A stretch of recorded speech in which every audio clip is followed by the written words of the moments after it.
I'm going to read from The Great Ideas. I'm going to read the chapter on change, which is chapter 10. From the pre-Socratic physicists and the ancient philosophers to Darwin, Marx, and James, and in our own day, Dewey and Whitehead, the fact of change has been a major focus of speculative and scientific inquiry. Except by Parmenides and his school, the existence of change has never been denied, nor can it be without rejecting all sense perception as illusory, which is precisely what Zeno's paradoxes seem to do. According to one interpretation of them, but if argument cannot refute the testimony of the senses, neither can reasoning support it. The fact of change, because it is evident to the senses, does not need proof. That change is evident, but what change is neither evident nor easy to define. What principles or factors are common to every sort of change? How change or becoming is related to permanence or being? What sort of existence belongs to multiple things and to change itself?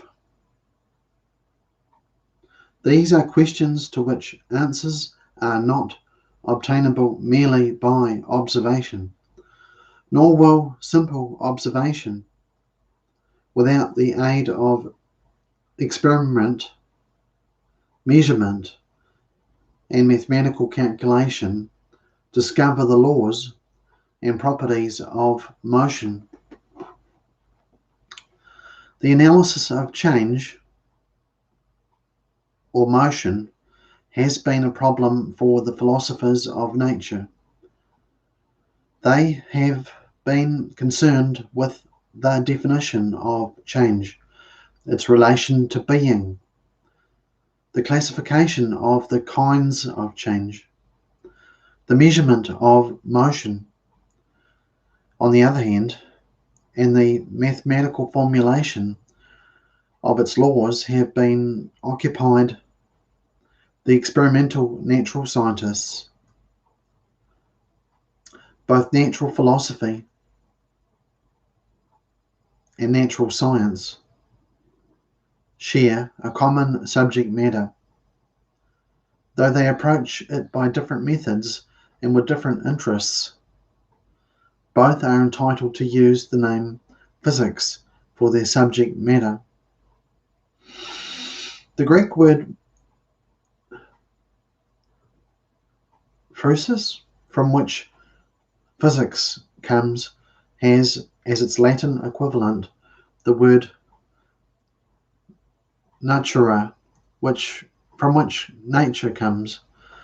In their original significance, both words had reference to the sensible world of changing things, or to its underlying principle, to the ultimate source of change. The physics of the philosopher and the physics of the empirical scientist are alike inquiries concerning the nature of things, not in every respect, but in regard to their change and motion. The conclusions of both inquiries have metaphysical implications for the nature of the physical world and for the character of physical existence. The philosopher draws these implications for being from the study of becoming.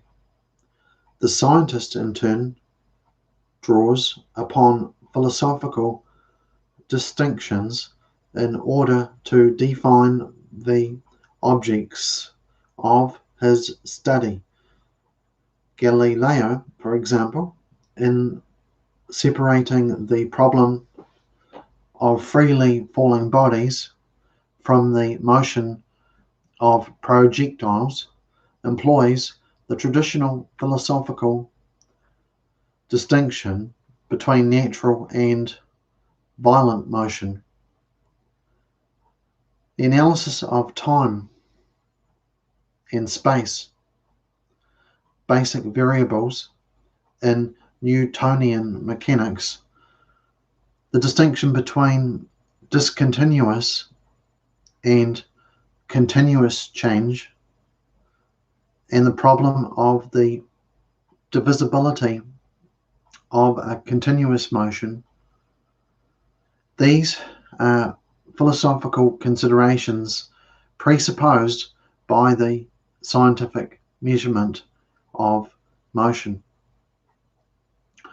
We have so far used the words quote change and quote motion, as well as quote becoming,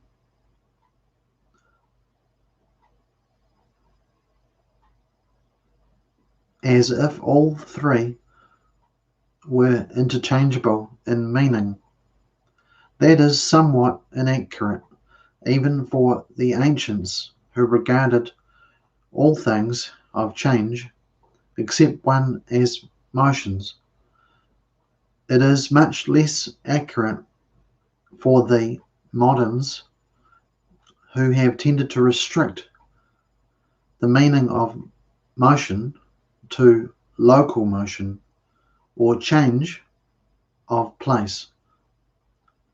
It is necessary, therefore, to examine briefly the kinds of change and to indicate the problems which arise with these distinctions. In his physical treatise, Aristotle distinguishes 4 kinds of change.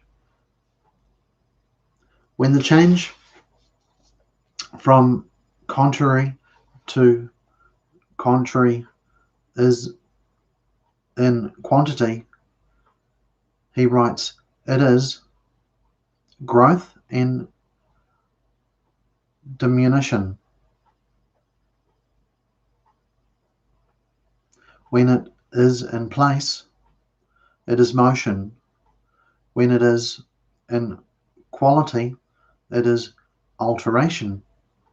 But when nothing persists of which the resultant is a property or an accident in any sense of the term, it is coming to be, and the converse change is passing away. Aristotle also uses other pairs of words, generation and corruption, becoming and perishing, to name the last kind of change. Of the 4 kinds of change, only the last is not called motion. But in the context of saying that becoming cannot be a motion, Aristotle also remarks that every motion is a kind of change. He does not restrict the meaning of motion to change in place, which is usually called locomotion or locomotion. There are then, according to Aristotle's vocabulary, 3 kinds of motion.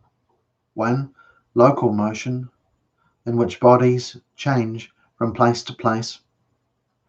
2, alteration or qualitative motion, in which bodies change with respect to such attributes as color, texture, or temperature. 3. Increase and decrease, or quantitative motion, in which bodies change in size.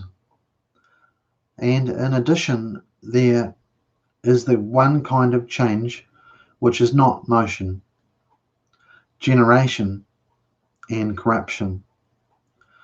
This consists in the coming to be or passing away of a body which, while it has being, exists as an individual substance of a certain sort. Becoming and perishing are most readily exemplified by the birth and death of living things, but Aristotle also includes the transformation of water into ice or vapor as examples of generation and corruption.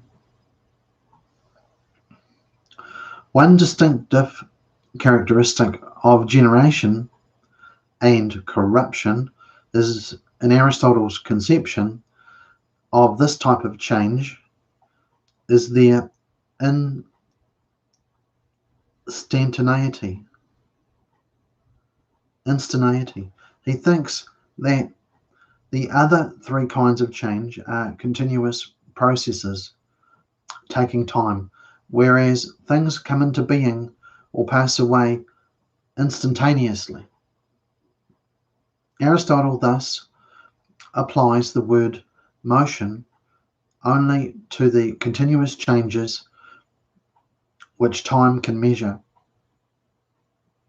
He never says that time is the measure of change, but only of motion. But the contrast between the one mode of change, which is not motion, and the three kinds of motion involves more than this difference with regard to time and continuity.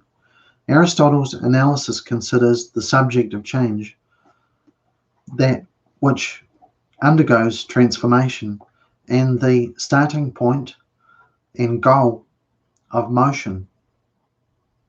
Every motion, he says, proceeds from something, and to something, that which is directly in motion being distinct from that to which it is in motion, and that from which is in motion. For instance, we may take the three things: wood, hot, and cold, of which the first is that which is in motion, the second is that which to which the motion proceeds, and the third is that from which it proceeds. In the alteration which occurs when the wood changes quality, just as in the increase or decrease which occurs with a body's change in quantity, and in the local motion which occurs with a body's change of place, that which changes persists throughout the change as the same kind of substance. The wood does not cease to be wood when it becomes hot or cold. The stone does not cease to be a stone when it rolls from here to there, or the organism, an animal of a certain kind, when it grows in size. In all these cases, the substratum, that which is the subject of change, persists and changes in its own properties. The body, although persisting as the same body, is now healthy and now ill, and the bronze is now spherical and at another time angular, and yet remains the same bronze. Because the substance of the changing thing remains the same while changing in its properties, i.e., in such attributes or accidents as quality, quantity, and place. Aristotle groups the three kinds of motion together as accidental change. The changing thing does not come to be or pass away absolutely, but only in a certain respect.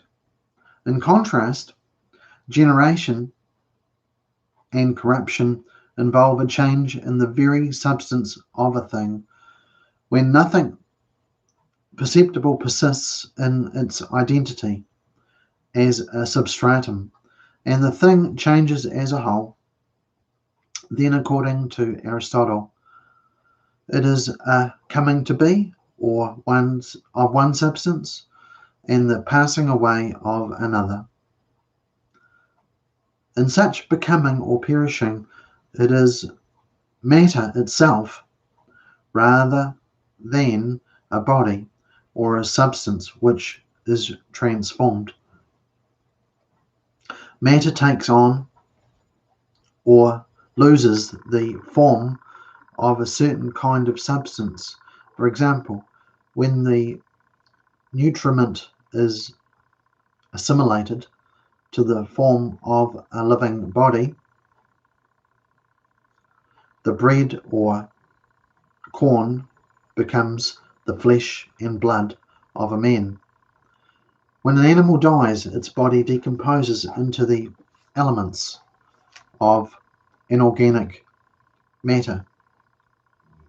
Because it is a change of substance itself, Aristotle calls the one kind of change, which is not motion, substantial change, and speaks of it as a coming to be or passing away simply. That is, not in a certain respect, but absolutely or without qualification. These distinctions are involved in a long tradition of discussion and controversy. They cannot be affirmed or denied without opposite sides being taken on the fundamental issues concerning substance and accident, matter and form, and the causes of change or motion. The adoption or rejection of these distinctions affects one's view of the difference between inorganic and organic change, and the difference between the motions of matter and the changes which take place in mind. The statement of certain problems is determined accordingly, as, for example, the problem of the transmutation of the elements, which persists in various forms,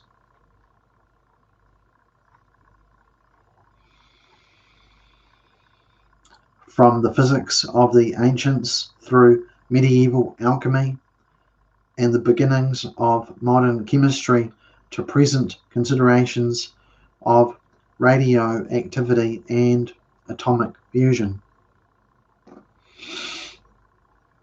Since the 17th century, motion has been identified with local motion. I can conceive no other kind of motion. Descartes writes, and do not consider that we ought to conceive any other in nature. As it is expressed in common parlance, motion, he says, quote, is nothing more than the action by which any body passes from one place to another. Unquote. This can hardly be taken to mean that change of place is the only observable type of change. That other kinds of change are observable cannot be denied.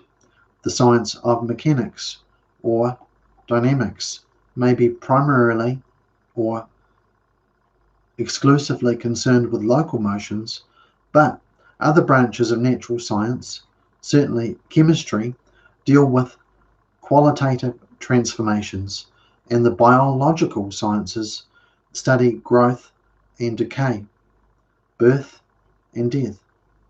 The emphasis on local motion as the only kind of motion, while it does not exclude apparent changes of other sorts, does raise a question about their reality.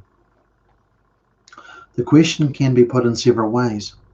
Are the various apparently different kinds of change really distinct, or can they all be reduced to aspects of one underlying mode of change, which is local motion? Even supposing that the kinds of change are not reducible to one another, is local motion primarily in the sense that it is involved in all the others? The mechanics dominates the physical sciences, as has been so largely the case in modern times. There is a tendency to reduce all the observable diversity of change to various appearances of local motion.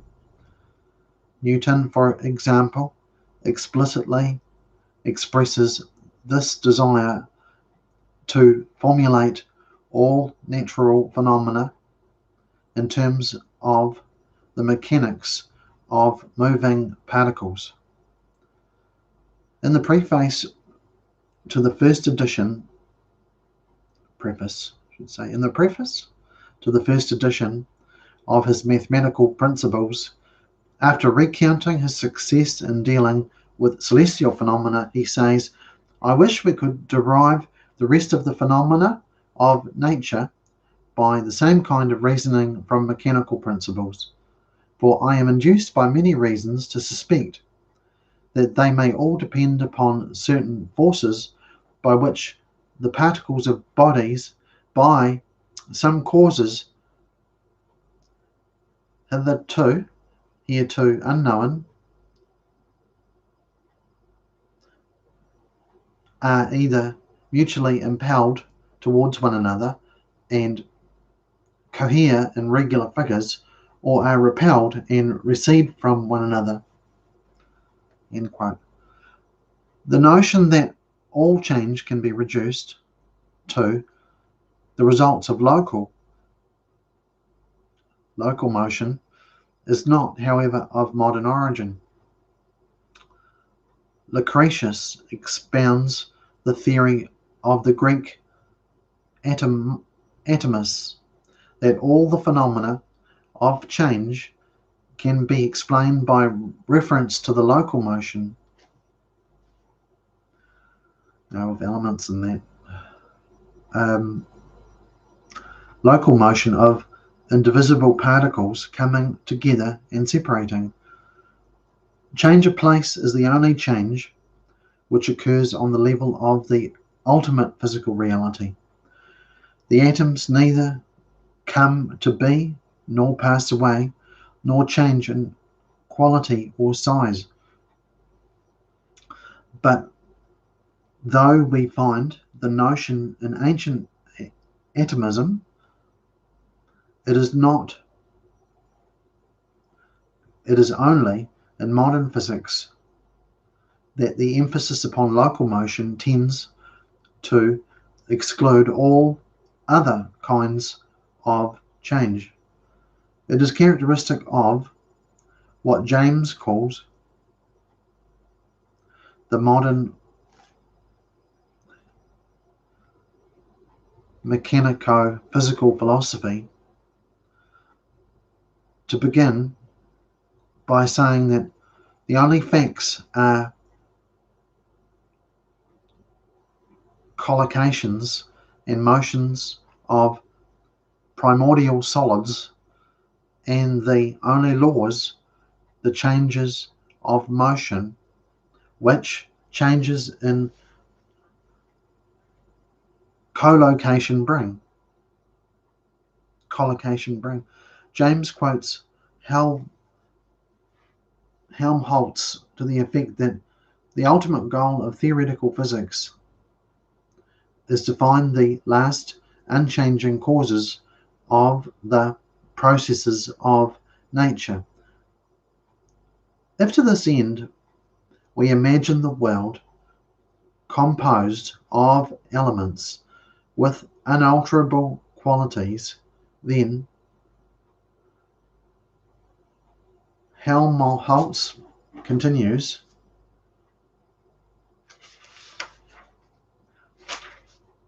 the only changes that can remain in such a world are spatial changes, i.e., movements, and the only outer relations which can modify the action of the forces are spatial too. Or, in other words, the forces are motor forces dependent for their effect on spatial relations. End quote. In the history of physics, Aristotle represents the opposite view. No one of the four kinds of change which he distinguishes has for him greater physical reality than the others. Just as quality cannot be reduced to quantity, or either of these to place, so in his judgment the motions associated with these terms are irreducible to one another. Yet Aristotle does assign to local motion a certain primacy. Quote, motion in its most general and primary sense, unquote, he writes, is change of place, which we call locomotion. Unquote. He does not mean merely that this is the primary sense of the word, but rather that no other kind of motion can occur without local motion being somehow involved in the process.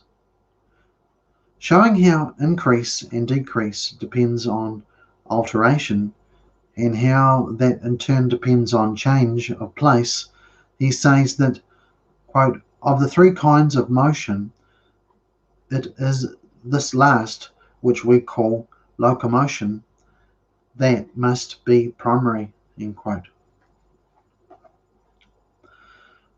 The shift in meaning of the word motion would not by itself mark a radical departure in the theory of change, but it is accompanied by a shift in thought,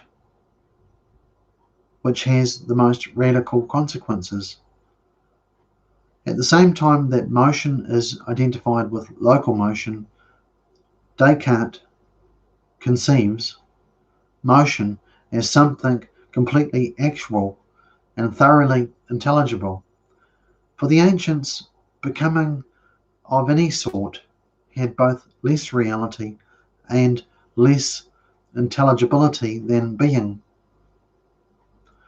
Aristotle had defined motion as the actuality of that which in potential, in a respect in which it is still potential to some degree.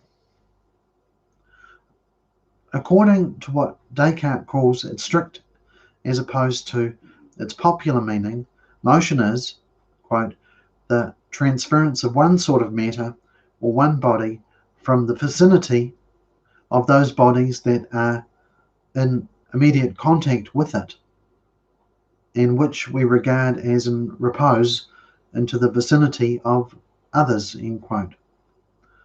This definition, contrasted with the Aristotelian conception, which generally supersedes in the subsequent tradition of natural science, is as revolutionary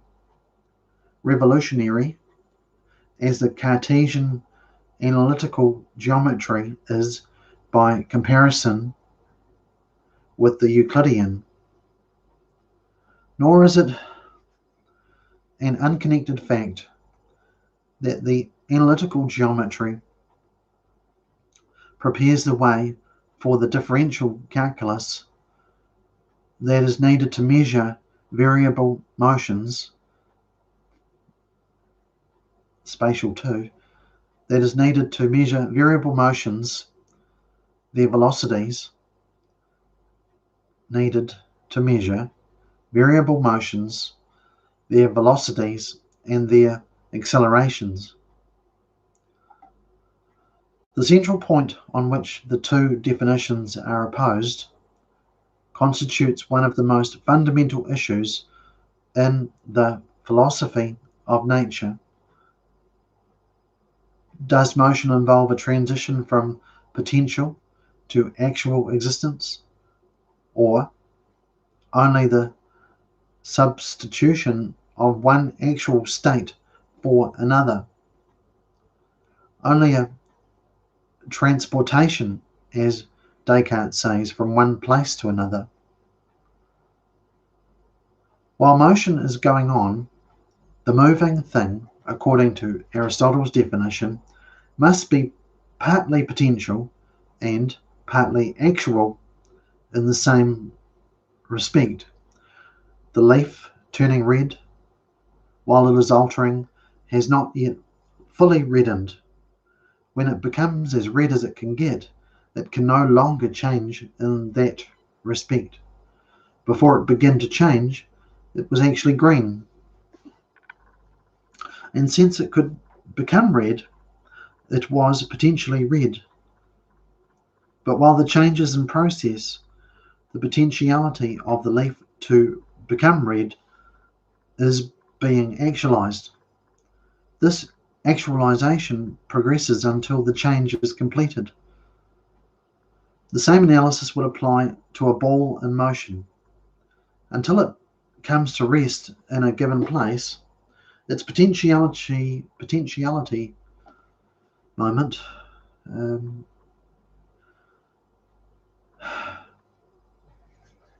its potentiality for being there is undergoing progressive actualization. In short, motion involves some departure from pure potentiality in a given respect, and never complete attainment of full actuality in that same respect. When there is no departure from potentiality, motion has not yet begun. When the attainment of actuality is complete, the motion has terminated. The Aristotelian definition of motion is the object of much ridicule in the 17th century. Repeating the phrasing which had become traditional in the schools, the actualization of what exists in potentiality, insofar as it is potential, Descartes asks. Now, who understands these words, and who at the same time does not know what motion is?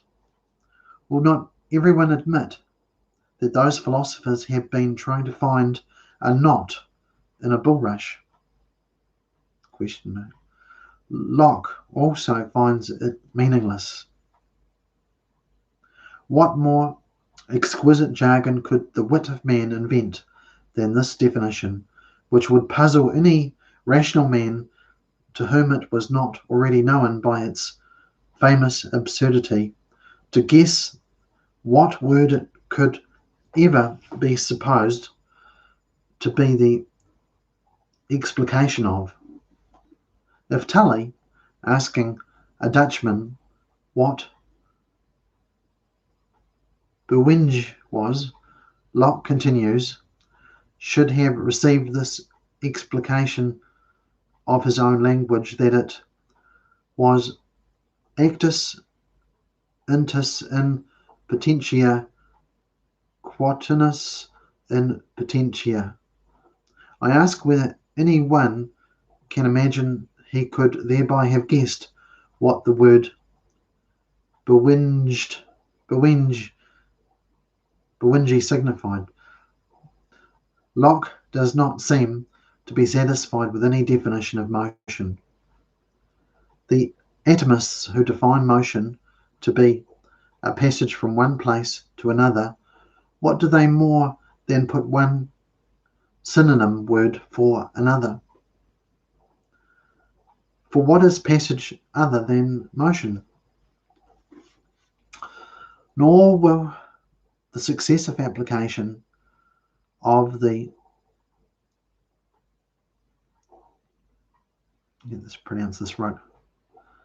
superficies of one body to those of another, which the Cartesians gave us, prove a much better definition of motion when well examined. But though Locke rejects the definition of the atomists and the Cartesians on formal grounds, he accepts the idea of motion as simply change of place, whereas he dismisses the Aristotelian definition as sheer absurdity and rejects the idea that motion or change necessarily involves a potentiality capable of progressive fulfillment.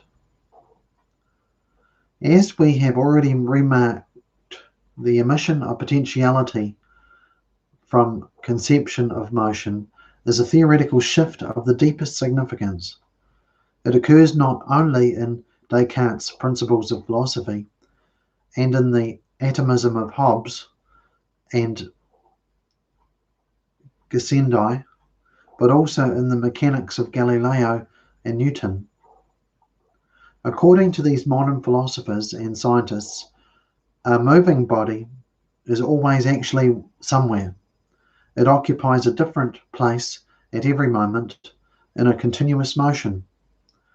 The motion can be described as the successive occupation by the body of different places at different times, though all the parts of the motion do not coexist.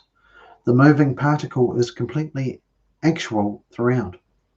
It loses no reality and gains none in the course of the motion, since the various positions the body occupies lie totally outside its material nature. It would, of course, be more difficult to analyze alteration in color or biological growth in these terms, but it must be remembered that efforts have been made to apply such an analysis through the reduction of all other modes of change to local motion. The principle of inertia, first discerned by Galileo, is critically relevant to the issue between these two conceptions of motion. It is stated by Newton as the first of his axioms or laws of motion.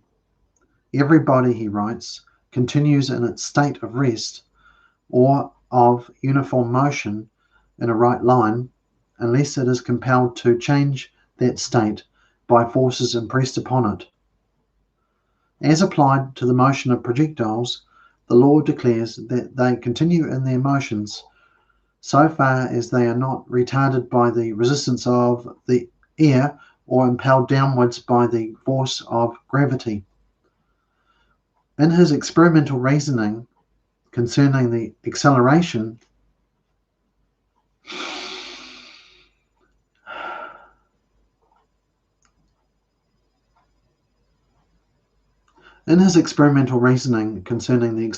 of bodies moving down inclined planes, Galileo argues that a body which has achieved a certain velocity on the descent would, if it then proceeded along a horizontal plane, continue indefinitely at the same velocity, except for the retardation of air resistance and friction.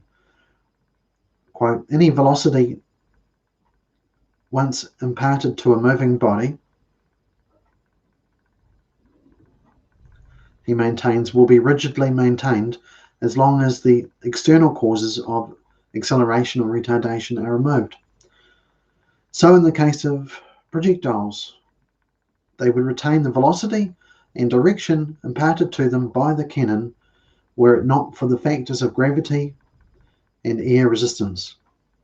Bodies actually in motion possess their motion in themselves as a complete actuality.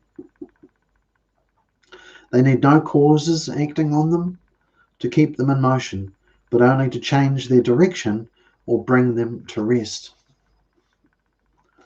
The motion of projectiles presents a difficulty for the theory which describes all motion as a reduction of potency to act. Quote, if everything that is in motion, with the exception of things that move themselves, is moved by something else, how is it, Aristotle asks, that some things, e.g. things thrown, continue to be in motion when their movement is no longer in contact with them? This is a problem for Aristotle precisely because he supposes that the moving cause must act on the thing being moved throughout the period of the motion. For the potentiality to be progressively reduced to actuality, it must be continuously acted upon. Aristotle's answer postulates a series of causes so that contact can be maintained between the projectile and the moving cause. Quote, the original movement, he writes, quote, gives the power of being a movement either to air or to water or to something else of the kind, naturally adapted for imparting and undergoing motion. The motion begins to cease when the motive force produced in one another member of the consecutive series is at each stage less than that possessed by the preceding member, and it finally ceases when one member no longer causes the next member to be in movement, but only causes it to be in motion. It follows that inertia must be denied by those who hold that a moving body always requires a mover, or even that a body cannot sustain itself in motion beyond a point proportionate to the quantity of the impressed force which originally set it in motion.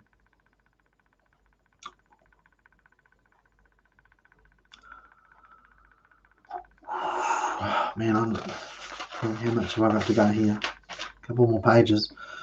For the ancients, the basic contrast between being and becoming, or between the permanent and the changing, is a contrast between the intelligible and the sensible. This is most sharply expressed in Plato's distinction between the sensible realm of material things and the intelligible realm of ideas. Quote, what is that which always is and has no becoming?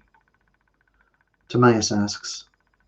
And what is that which is always becoming and never is? Question mark. He answers his own question by saying that which is apprehended by intelligence and reason is always in the same state, but that which is conceived by opinion with the help of sensations and without reason is always in the process of becoming and perishing and never really is. End quote. Even though Aristotle differs from Plato in thinking that change and the changing can be objects of scientific knowledge, he too holds becoming to be less intelligible than being, precisely because change necessarily involves potentiality. Yet becoming, precisely because change necessarily involves potentiality. Yet becoming can be understood to the extent that we can discover the principles of its being, the unchanging principles of change. Quote, in pursuing the truth, Aristotle remarks, and this applies to the truth about change as well as everything else. Quote, one must start from the things that are always in the same state and suffer no change. For Aristotle, change is intelligible through the three elements of permanence, which are its principles. 1. The enduring substratum of change and the contraries. 2. That to which, and 3. That from which the change takes place. The same principles are sometimes stated to be 1. Matter, 2. Form, and 3. Privation. The matter or substratum being that which both lacks a certain form and has a definite potentiality for possessing it. Change occurs when the matter undergoes a transformation in which it comes to have the form of which it was deprived by the possession of a contrary form. Neither of the contrary form changes. Only the thing composite of matter and form changes with respect to the forms of its matter. Hence, these principles of change are themselves unchanging. Change takes place through, not in, them. As constituents of the changing thing, they are the principles of its mutable being, principles of its being as well as of its being mutable. The explanation of change, by reference to what does not change, seems to be common to all theories of becoming. Lucretius, as we have already seen, explains the coming to be and passing away of all other things by the motions of atoms which neither come to be nor pass away. Now let's do this one again. Lucretius, as we have already seen, explains the coming to be and passing away of all other things by the motions of atoms which neither come to be nor pass away. The eternity of the atoms underlies the mutability of everything else. Yet the atoms are not completely immutable. They move forever through the void, which, according to Lucretius, is required for their motion. Their local motion is, moreover, an actual property of the atoms. For them to be is to be in motion. Here then, as the Cartesian theory, no potentiality is involved. The motion is completely real and completely intelligible. The notions of time and eternity are inseparable from the theory of change or motion, as the chapters on time and space indicate. Local motion involves the dimensions of space as well as time. It's like unity, eh? When you've got unity, things are stable, but when things are when the unity is being got at, things change, don't they? Change in time itself is inconceivable apart from change or motion. Furthermore, as appears in the chapters on time and eternity, the two fundamentally opposed meanings of eternity differ according to whether they imply endless change or absolute changelessness. Eternity, it's like both, eh? Like as a Christian, eternal life, well, that's not changing, right? But obviously there's change going on through, it's both. You're getting change in and not change. Anyway. Ooh. Eternity is sometimes identified with infinite time. It is in the sense that Plato in the Timaeus refers to time as the moving image of eternity, and implies that time, which belongs to the realm of ever-changing things, resembles eternal only, through its perpetual endurance. The other sense of the eternal is also implied, the sense in which eternity belongs to the realm of immutable being. The eternal in this sense, as Montaigne points out, is not merely that which never had a beginning, nor never shall have ending, but rather that to which time can bring no mutation. There are two great problems which use the word eternity in these opposite senses. One is the problem of the eternity of motion, the question whether motion has or can have either a beginning or an end. The other is the problem of existence, of eternal objects, immutable things which have their being apart from time and change. The two problems are connected in ancient thought. Aristotle, for example, argues that it is impossible that movement should either have come into being or cease to be, for it must always have existed, since, quote, nothing is moved at random, but there must always be something present to move it. A cause is required to sustain the endless motions of nature. This cause, which Aristotle calls the, quote, the prime mover, must be, quote, something which moves without being moved, being eternal, substance, and actuality. Aristotle's theory of a prime mover sets up a hierarchy of causes to account for the different kinds of motion observable in the universe.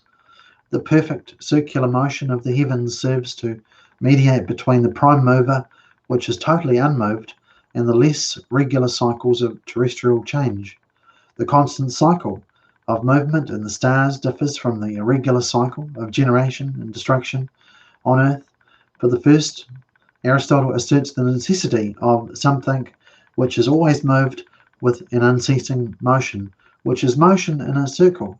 He calls this motion of the first heavenly sphere the simple spatial movement of the universe as a whole. Besides this, there are other spatial movements, those of the planets, which are eternal, but are always acting in different ways, and so are able to account for the other cycle in nature, the irregular cycle of generation and corruption. In addition, a kind of changelessness is attributed to all the celestial bodies, which Aristotle calls eternal.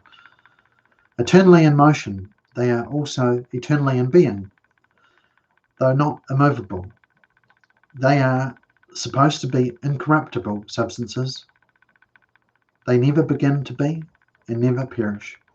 The theory of a world eternally in motion is challenged by Jewish and Christian theologians who affirm as an article of their religious faith that, quote, in the beginning God created heaven and earth, end quote. Genesis 1:1. The world's motions, like its existence, have a beginning in the act of creation. Creation itself, Aquinas insists, is not change or motion of any sort, quote, except according to our way of understanding. For change means that the same thing should be different now from what it was previously. ... But in creation, by which the whole substance of a thing is produced, the same thing can be taken as different now and before, only according to our way of understanding, so that a thing is understood as first not existing at all and afterwards as existing, end quote. Since creation is an absolute coming to be from non-being, no pre-existent matter is acted upon, as in generation, in artistic production, or in any of the forms of motion. The philosophical and theological issues concerning creation and change, eternity and time, are further discussed in the chapters on cause, eternity, and world.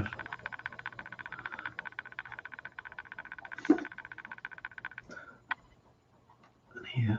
Other problems in the chapters on cause in this book, eternity and world, this volume 1 and 2 in this. Other problems arising from the analysis of change must at least be briefly mentioned here, though less radical than the difference between creation and change. The difference between the motions of inert or non-living things and the vital activities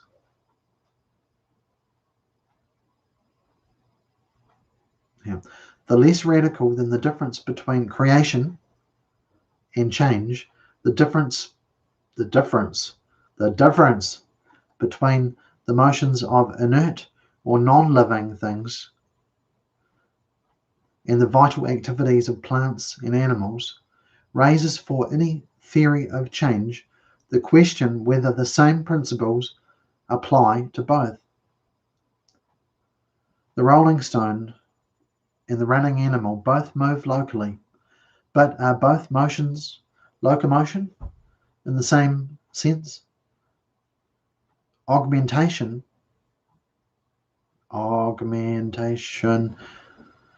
occurs both in the growth of a crystal and the growth of a plant.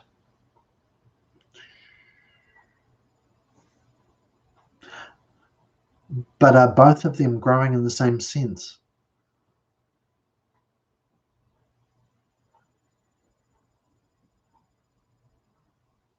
They may have to both be looked after. Like a tree, needs to be looked after, otherwise it might get knocked over. In addition, there seems to be one kind of change in living things which has no parallel in the movements of inert bodies.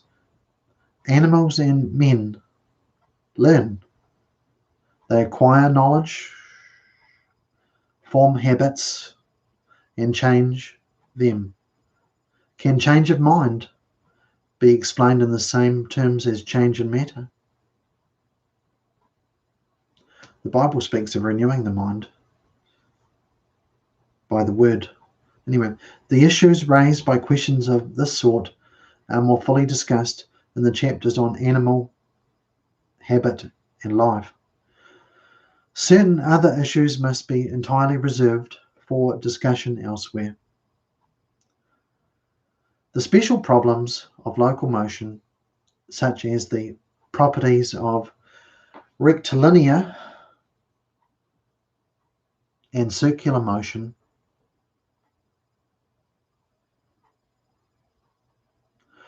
the distinction between uniform and variable motion,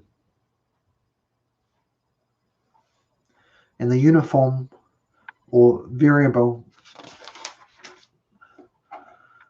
acceleration of the latter are problems which belong to the chapters on astronomy and mechanics.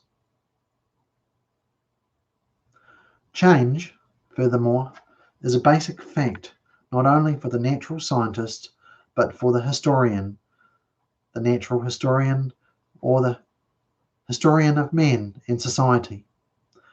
The considerations relevant to this aspect of change receive treatment in the chapters on evolution, history, and progress.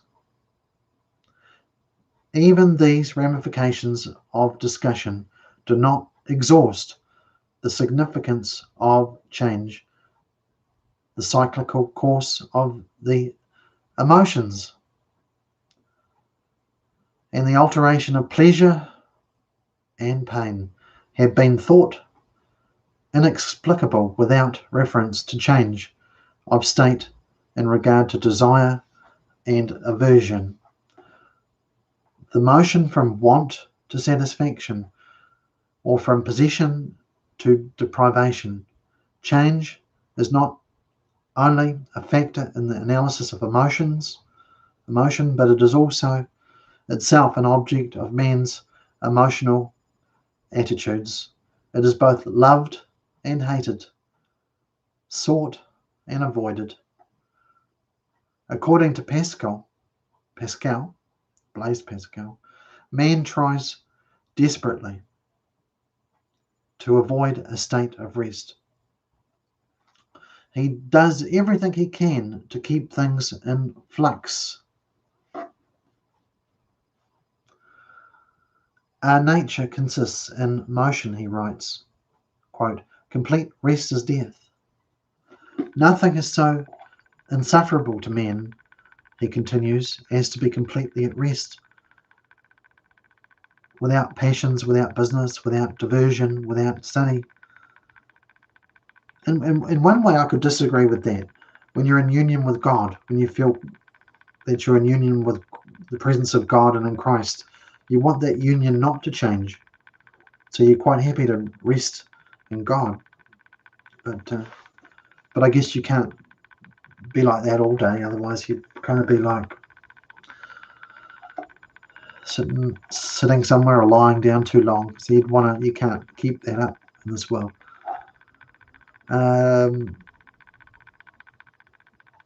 So you have to walk with God, I guess. Try and walk with God. Anyway, he then feels his nothingness, because if you sit still too long, he then feels his nothingness, his forlornness, his dependence, his weakness, his emptiness. That's a bit like these people doing meditation, the Buddhist or whatever meditation. Yeah, they're trying to calm things down. And Christians can meditate in that way too, just in the presence of God. Similarity there. Darwin, Mr. Charles Darwin. Darwin does not think that the desire for change is peculiar to man. Quote, the lower animals, he writes, are likewise capricious in their affections, aversions, and sense of beauty. There is also reason to suspect that they love novelty for its own sake. I know dogs do. They love getting out in the car.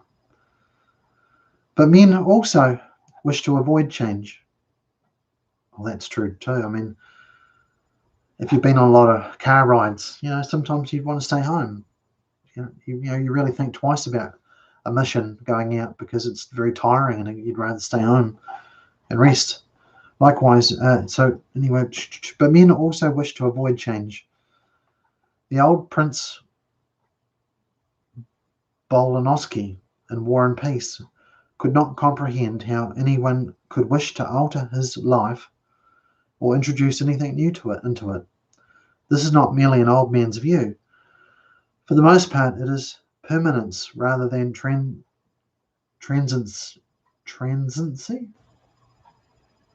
The enduring rather than the novel, which the poets celebrate when they express man's discontent with his own mutability, the withering and perishing of all mortal things, the assault of time and change upon all things, familiar and loved, have moved them to elegy over the evanescent and the ephemeral. From Virgil's Sunt lacrimae rerum et mentem mortalia tangent to Shakespeare's love is not love which alters when it alteration finds. The poets have mourned the inevitability of change. Leonardo da Vinci said, when the burden is laid down, there it rests, or something like that. Oh, that's this little essay on change then. Hope you enjoy that.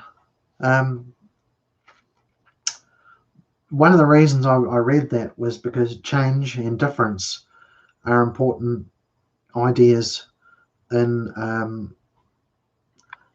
the field of cybernetics, Norbert Wiener, and that subject, it does connect to a lot of stuff that goes on. So take care. I hope you enjoyed that. See you later.